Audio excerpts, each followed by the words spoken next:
Hello BookTube, and hello AuthorTube, if AuthorTube still exists. Still haven't done my deep dive to find out what the current state of AuthorTube is. Uh, I should, because I want to make more writing videos. But this is a writing video. This is about Camp NaNoWriMo. I thought I'd give you an update to what I've been doing over there. Camp NaNoWriMo is one of the two spin-off NaNoWriMo events. One takes place in April and one takes place in July. They're meant to keep the fires stoked for NaNoWriMo itself, National Novel Writing Month in November, where participants are tasked with writing 50,000 words of a novel in the course of November. And Camp NaNoWriMo is more informal than that. You don't have a set word count. You don't have a set goal. You set your own goals. You can work on a pre-existing piece of material, although I don't. You can have a shorter word count than 50,000 words, although I don't. You can write fan fiction or nonfiction, essays, all the things that are sort of frowned upon for the actual NaNoWriMo event. I found that to keep myself in NaNoWriMo trim, I like to keep Camp NaNoWriMo to the same rules. And I am really close to being done to hitting 50,000 words, even though it's a week early, for my Camp NaNoWriMo project, which is Gilroy Rent Boy. I'm calling it Gilroy on the NaNoWriMo website because I think it's supposed to be family friendly, a family friendly website or whatnot. But it is nevertheless set in Gilroy, California, and it is about a young man whose name could be Tim or Tech or Tam, and he is a rent boy for that town and surrounding area, and he makes a very good living off being a rent boy. Because, as he puts it, I increased the capital. And what he means by that is, look at the online for pages of rent boys or, male prostitutes or whatever in your neighborhood, and you're going to find one picture after another of someone that you wouldn't cross a room to see, as he puts it. Whereas he has made himself desirable. Was born with good looks, he's enhanced them, and he goes to the gym religiously. So he looks like an unattainable thing. He looks like something that you would pay top dollar for, and his customers do. But he's always maintained a real-world existence as well, a job at Walmart in the context of this story. There have been other examples, but in the context of this story, it's a job at Walmart, a part-time job that he does in addition to his real job, in addition to work, as he puts it. He doesn't call Walmart work. And I chose this story specifically because the previous story that I wrote for a NaNoWriMo event was called The Winding of the Way, and it was my homage to tentacle fiction. And a hallmark, a quintessential element of tentacle fiction is sex scenes. At least one. And I have always railed against them as being dumb and derivative and going nowhere with the plot and being very predictable. And when I got to the sex scene in The Winding of the Way, I didn't write it. I just stopped. I just didn't do it. And I didn't like that. I started it, but then I didn't actually do it. And I didn't like that. So for Gilroy Rent Boy, I decided to conceive of a story where I could not avoid that, where that would be the whole point. And I have written now probably a dozen, maybe a little more than that, sex scenes, encounters between Tim and his men and his customers. Some of whom are repeat customers, one in particular, and some are not. And they all have different things that they want to emphasize or do. Tim or Tam or Tech makes it clear in his profile, in his online profile. He makes it clear that he's largely playing by what you want. He doesn't have a long list of I will not do this, I will not do that.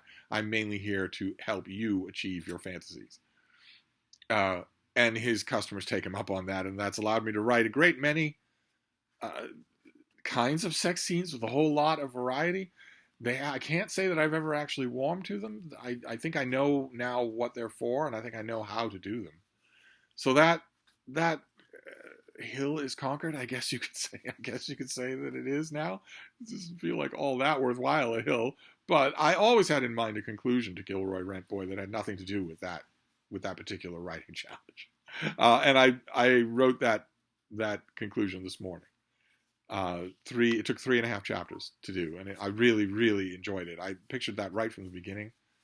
I wanted right from the beginning for the narrative to turn around and start addressing Tim's fantasies.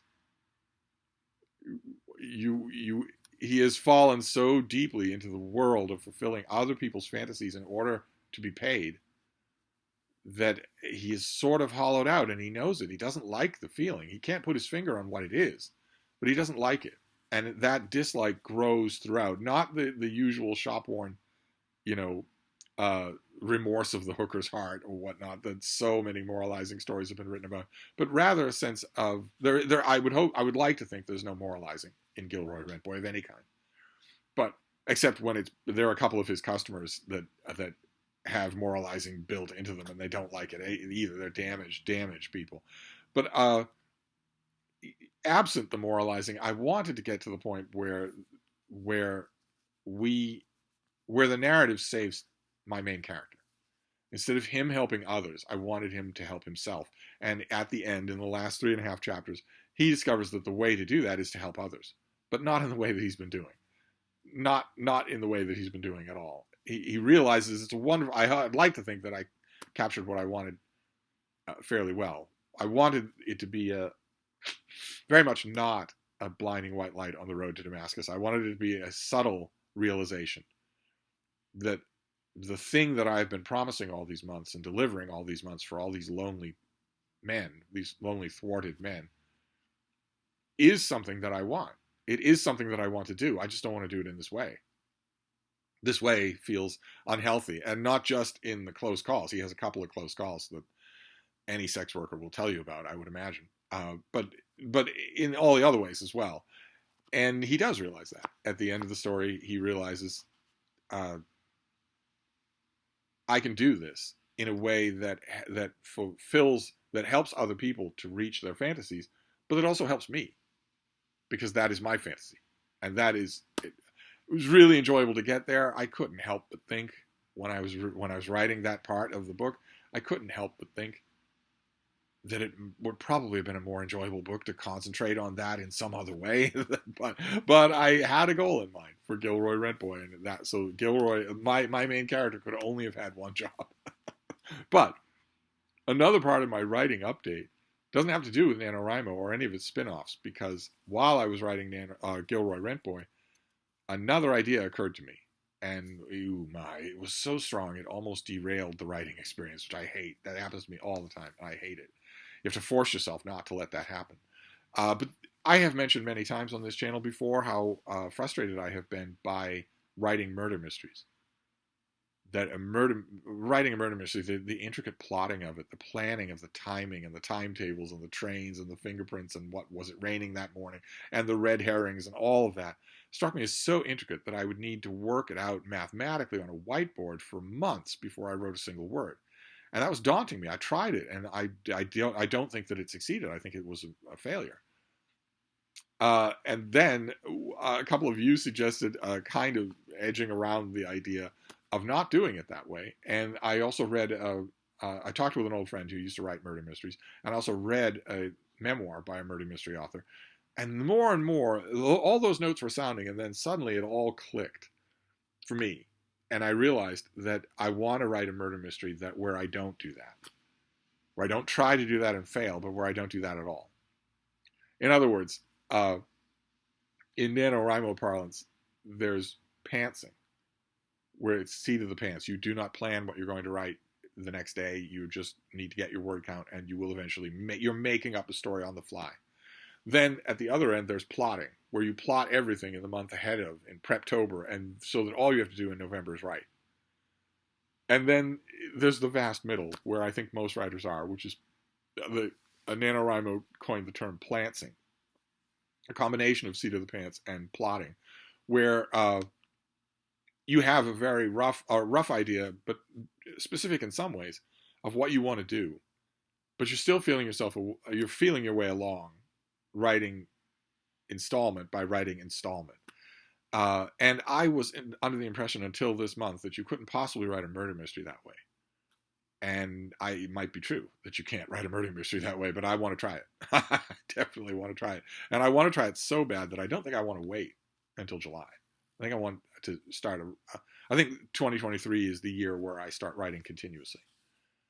And maybe NaNoWriMo events help with that, and maybe they don't. Or maybe I sideline what I'm writing in order to have the fun of NaNoWriMo, and then I go back to what I'm writing. But I don't know where I don't know what I would do without the community aspect. We'll see. It's fun posting your project on NaNoWriMo and looking at the chat boards and watching the help videos and whatnot. I won't have any of that if I do a writing project in May, as now I intend to do. I have no working title for it yet. It is going to be a murder mystery. And I don't have a location for it yet. I don't have a time period for it yet. I don't have especially my characters yet. I think the characters are all important. What will they be?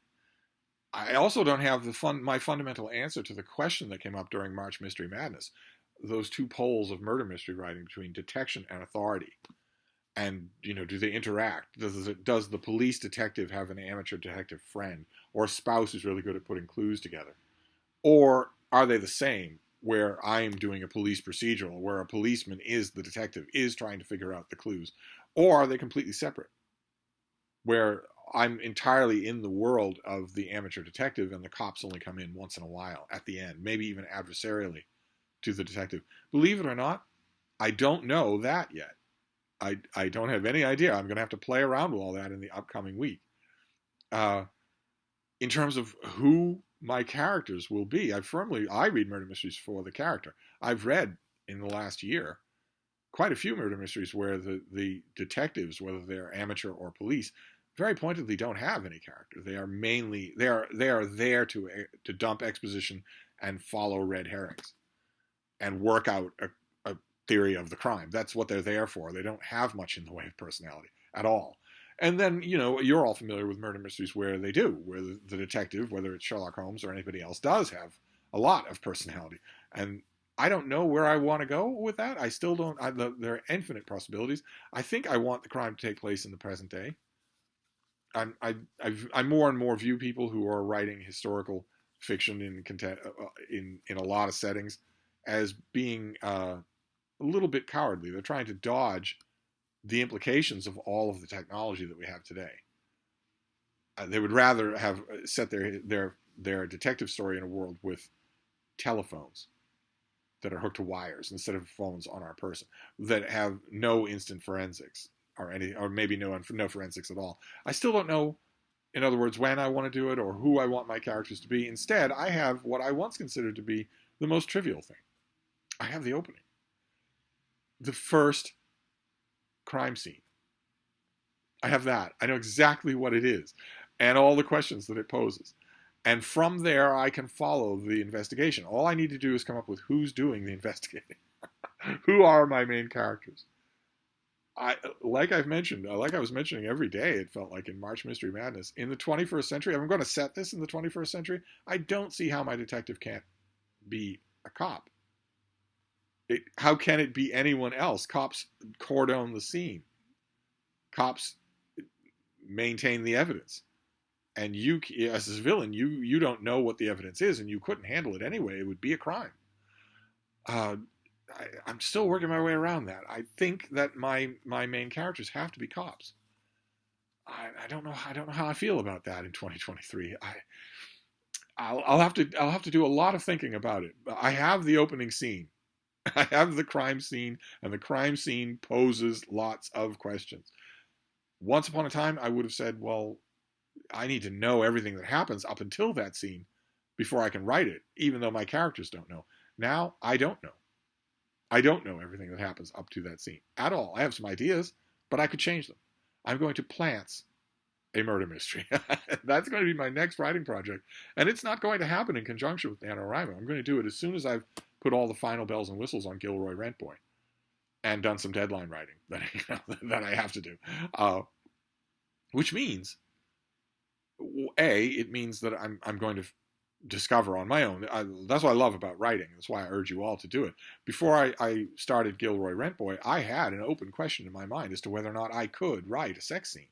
I had gotten right up to the edge of it and balked the last time I tried. It turns out I can. And not only can I, but during the course of Gilroy Rent Boy, I learned a lot about how you do it. About, the ins and outs of writing sex scenes. I think I know enough about that now. They strike me as very boring. I did not have a revelatory moment where I realized, these are everything.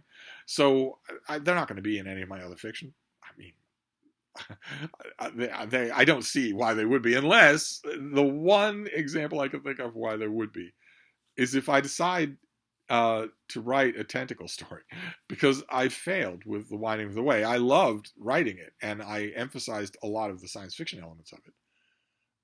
But it wasn't. It had its original origin in a toss-off phrase by one of you who said the war and peace of tentacle fiction. It wasn't that, because it didn't have one of the central tenets of tentacle fiction. I could see writing sex scenes in that capacity, going back to tentacle fiction, maybe for Camp NaNoWriMo in July, and doing that. But in the rest of my normal fiction, no, I don't. I've got that out of my system. That bug has been conquered. But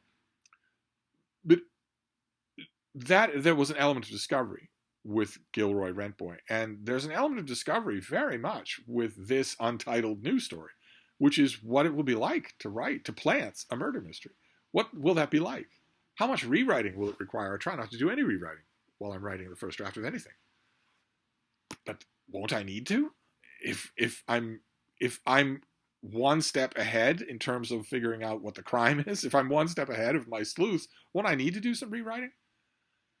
I can't imagine that I won't, but then again, I've never tried anything like this before. So not only will it be a voyage of discovery, but it will also be a writing fiction that I will be doing almost immediately next week.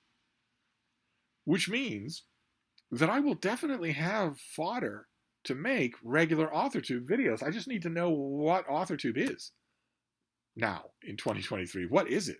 Is there an ecosystem in AuthorTube that is in any way analogous to the ecosystem in BookTube, where you have a whole bunch of us amateur channels, filming on a webcam or whatever, having fun, making friendships with other people and on those rungs of BookTube, and then you have maybe the middle ground of people who are, semi-pro, and then you have the bigger channels that are pro.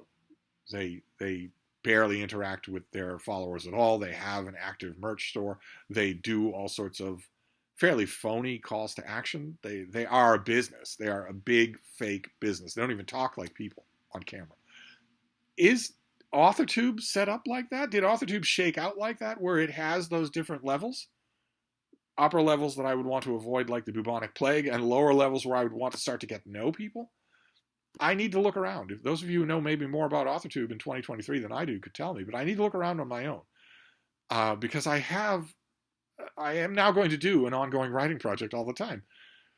I'm even thinking now that once I had that breakthrough where I thought, okay, you're going to do this, you're not going to wait for Project NaNoWriMo in July. Once I realized that, I thought, well, okay, if that was a breakthrough, and I am definitely on board for it, I will make the time every day to do a little every day at least. But once I had that breakthrough, I thought, well, all right, then what about a self-published book? Why not make this a book when you're done with it? If it's in any way presentable, why not do that? Since if you're divorcing it from NaNoWriMo, then why not? If you're writing a novel anyway, and there are probably 100 of you who would buy a $1 book, a $1 novel from me, if only out of solidarity, out of friendship, even if you didn't end up liking it. An interesting thing. It's an interesting thing to think of. So, in other words, I'm a perfect candidate for AuthorTube. I just don't know what AuthorTube is. But I wanted to give you an update on Gilroy Rentboy, on Camp NaNoWriMo, and on writing sex scenes, and on my next project, which I'm too afire for to wait. There's no way that I could wait 5 months to get to. There's no way that I could do that. So there you go. There's a writing update for a very gray, rainy Sunday. I will wrap this up for now. I will see you soon. Thank you, BookTube.